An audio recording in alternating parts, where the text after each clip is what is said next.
CM Revanth రెడ్డిపై BRS నాయకులు చేస్తున్నటువంటి దానికి తీవ్రంగా ఖండించారు గజలకాంతం. దానికి సంబంధించిన వివరాలు అడిగి తెలుసుకునే ప్రయత్నం చేద్దాం. బీఆర్ఎస్ నాయకుల మీద తప్పుడు ఆరోపణలు అని చెప్పేసి మీరు అంటున్నారు కదా, సీఎం రేవంత్ రెడ్డి మీద చేయడాన్ని, దీన్ని ఎలా చూస్తున్నారు మీరు? మా ముఖ్యమంత్రి రేవంత్ రెడ్డి గారు మాట్లాడే హక్కు కానీ అధికారం కానీ కేటీఆర్కి లేదు. కేటీఆర్ అంటోడు నైతిక విలువ లేనోడు. కేటీఆర్ అంటోడు మాట్లాడే హక్కు ఆయనకి లేదు. ఎందుకంటే తెలంగాణ రాష్ట్రాన్ని దోపిడీ చేసినటువంటి కుటుంబం కేసీఆర్ కేటీఆర్ కుటుంబం. తెలంగాణ ప్రజలను దోపిడీ చేసిండ్రు, తెలంగాణ రాష్ట్రాన్ని దివాళా తీపించిండ్రు, తెలంగాణ రాష్ట్రాన్ని దోపిడీ చేసిండ్రు. అందుకోసమే వాళ్ళకు మాట్లాడే హక్కు లేదంటున్న కేటీఆర్ మతిస్థిమితో కోల్పోయి మాట్లాడుతున్నాడు. ఎందుకంటే కాళేశ్వరం ప్రాజెక్టు మీద, విద్యుత్ మీద, ఇవన్నిటి మీద విచారణ జరుగుతుంది. ఎందుకంటే కాళేశ్వరం ప్రాజెక్టు 70,000 కోట్ల అంచనా, దాన్ని 1,50,000 కోట్లకు పెంచాడు కేసీఆర్ ఆనాటి ముఖ్యమంత్రి. పెంచి దాంట్లో 80,000 కోట్లు దోపిడీ చేశాడు కేటీఆర్. అదేవిధంగా మల్లన్న సాగర్, దాంట్లో 1,000 కోట్లు దోపిడీ చేశారు.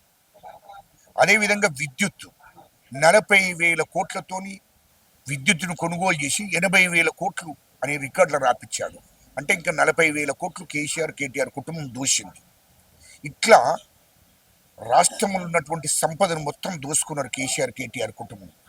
అది తెలంగాణ ప్రజలందరికీ తెలిసిన విషయమే. మూడో విషయము, ఈ భూములు నిజాంకు సంబంధించిన భూములు ఏవైతున్నాయో, నిజాం వారసులకు సంబంధించిన భూములు 30,000 ఎకరాల భూమిని కోసమే ధరణి తీసుకొచ్చాడు కేసీఆర్ ఆనాడు. పేద ప్రజల కోసం తీసుకొచ్చిన ధరణి కాదు ఇది.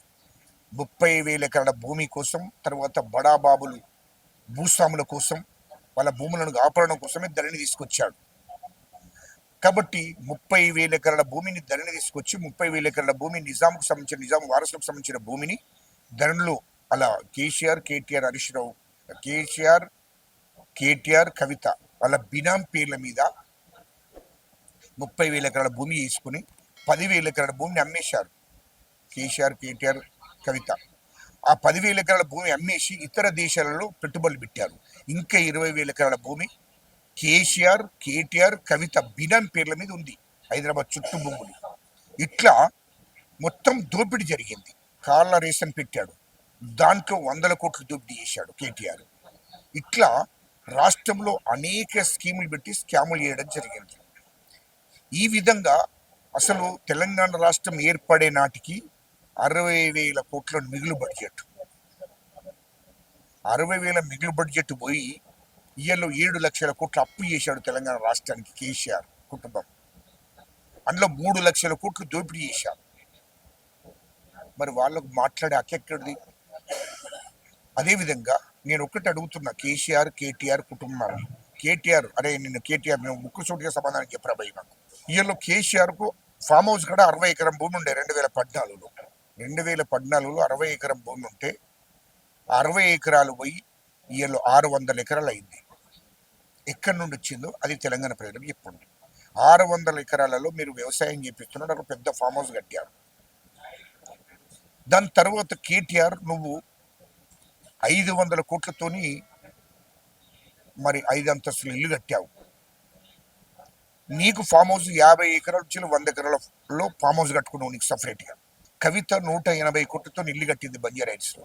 25 కోట్లతోని బయట కంట్రీస్ నుంచి ఫర్నిచర్ తెప్పించింది. 100 ఎకరాలలో ఫామ్ హౌస్ కట్టుకున్నది కవిత. ఇదంతా ఎక్కడి నుండి వచ్చింది? అది తెలంగాణ ప్రజలకు చెప్పండి. దుబాయ్లో కవిత 3 ఇండ్లు కొన్నది, 180 కోట్లకు ఒక ప్లాట్. అట్లా 3 ప్లాట్లు కొన్నది 500 కోట్లతో దుబాయ్లో. ఎక్కడి నుండి వచ్చింది? అదేవిధంగా కవిత 25,000 కోట్లతో పెట్టుబడి పెట్టింది ఒక ఆంధ్ర బడాబాబుతోనూ, అక్కడ దుబాయ్లో ఒక రాజుతోని పార్ట్నర్లో, బిజినెస్ పార్ట్నర్గా వాళ్ళ దాంట్లో పార్ట్నర్ ఉండి 25,000 కోట్ల పెట్టుబడి పెట్టింది ఒక కంపెనీలో. అక్కడ వ్యాపారం నడుస్తుంది దుబాయ్లో కవిత. కేటీఆర్ అక్కడ మా చెల్లె పెట్టింది కదా నేనెందుకు పెట్టద్దని చెప్పి ఈయన మరి 20 నుంచి 30,000 కోట్లు పెట్టాడు దుబాయ్లో. లండన్లో కేటీఆర్ ఇల్లు కొన్నాడు, అమెరికాలో ఇల్లు కొన్నాడు. మరి లండన్లో 15 నుంచి 20,000 కోట్లు అక్కడ పెట్టావు లండన్ వ్యాపారం వల్ల, బిజినెస్లలో. అమెరికాలో 40,000 కోట్లతో పెద్ద కంపెనీలో పార్ట్నర్ ఉన్నావు, అక్కడ వ్యాపారం నడిపించుకుంటున్నావు. ఈ డబ్బంతా ఎక్కడి నుండి వచ్చిందో తెలంగాణ ప్రజలకు చెప్పి మాట్లాడు. వారు ఇదివరకు వ్యవసాయం చేసినాం, బిజినెస్ చేసినాం అని చెప్పేసి అంటున్నారు కదా సార్. అదే నువ్వు బిజినెస్ చేసింది తెలంగాణ ప్రజలందరికీ తెలుసు. బిజినెస్ కానీ వ్యవసాయం కానీ వీళ్ళకు లేదు, వీళ్ళు చేయలేదు. అదంతా తప్పుడు. తాత ముత్తాతలు చేసిండు కావచ్చు, నేను కాదనడం లేదు. వీళ్ళు అయ్యి ఎక్కడ చేసిండు, వీడు ఎక్కడ చేసిండు? ఇక్కడ. మరి అంతకుముందు 2014 కన్నా ముందు బంజారాస్లో చిన్న ఇల్లు ఇక్కడిదే కదా, ఒకటే ఇల్లు కదా. 2014 తర్వాత కేసీఆర్ ముఖ్యమంత్రి అయినాక, కేటీఆర్ మంత్రి అయినాక, కవిత ఎంపీ అయినాక ఈ ఆస్తులన్నీ ఎక్కడి నుండి వచ్చినాయి? లిక్కర్ స్కామ్లో ఇరికింది, 1000 కోట్లు పెట్టింది లిక్కర్ స్కామ్లో కవిత. ఆ డబ్బంతా ఇక్కడి నుండి వచ్చింది. ఇది తెలంగాణ ప్రజలకు చెప్పాలి కదా. అందుకోసమే మీరు మళ్ళీ ప్రజలకు హామీ ఇచ్చారు. ఏమైంది? బట్ డబుల్ బెడ్రూమ్ ఇవ్వలేదు కదా తెలంగాణ ప్రజలకు. డబుల్ బెడ్రూమ్ ఇవ్వలేదు కదా. నిరుద్యోగ వృత్తి ఇస్తారు నువ్వు, ఇవ్వలేదు కదా. మన తెలంగాణ ప్రజలకు హామీ ఇచ్చావు కదా. దళిత బంధు అన్నావు, ఒక హుజరాబాద్ తప్ప తెలంగాణ రాష్ట్రంలో దళితులందరికీ దళిత బంధు ఇవ్వలేదు కదా. మరి బీసీ బంధు అన్నావు, బీసీ బంధు ఇవ్వలేదు కదా. మరి నిరుద్యోగ వృత్తి అన్నావు, అది ఇవ్వలేదు కదా. ఇవన్నీ నువ్వు చెప్పిన హామీలే కదా. అంటే నువ్వు తెలంగాణ అనేక స్కీములు కూడా పెట్టి ఏది అమలు చేయలేకపోయినావు. ఇయల్లో నీవు స్కీములు పెట్టేది స్కాములు చేయడానికి పెట్టావు, అది తెలంగాణ ప్రజలందరికీ తెలిసే. అందుకోసమే మీరు చేసిన కేసీఆర్, కేటీఆర్, కవిత, వీళ్ళు చేసిన దోపిడీ మీద మొత్తం విచారణ జరుగుతుంది. విచారణ జరిగిన తర్వాత ఖచ్చితంగా రాష్ట్రంలో చెల్లపల్లి జైలుకు పోతారు, ఆ తర్వాత తిహార్ జైలుకు పోతారు.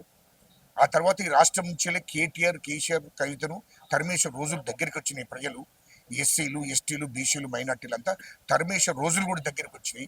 ఈ రాష్ట్రాన్ని విడిచిపెట్టి ఈ రాష్ట్రం నుంచి తరిమేసే రోజులు కూడా దగ్గర పడుతున్నాయి అనే విషయాన్ని కూడా ఈ సందర్భంగా గుర్తు చేస్తున్నా.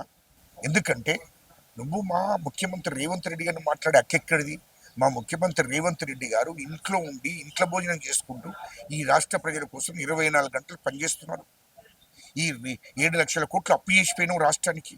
ఈ రాష్ట్ర ప్రజల కోసం, ఈ స్కీములు అమలు చేయడం కోసం, రాష్ట్ర బడ్జెట్ను మళ్ళీ సరైన దారిలో పెట్టడం కోసం, అదేవిధంగా ఈ ఉద్యోగులకు ఇచ్చేటువంటి డబ్బు ఇవ్వాలని ఒక లక్ష్యంతో 24 గంటలు మా ముఖ్యమంత్రి గారు, మా రాష్ట్ర కేబినెట్ మంత్రులంతా పనిచేస్తున్నారు.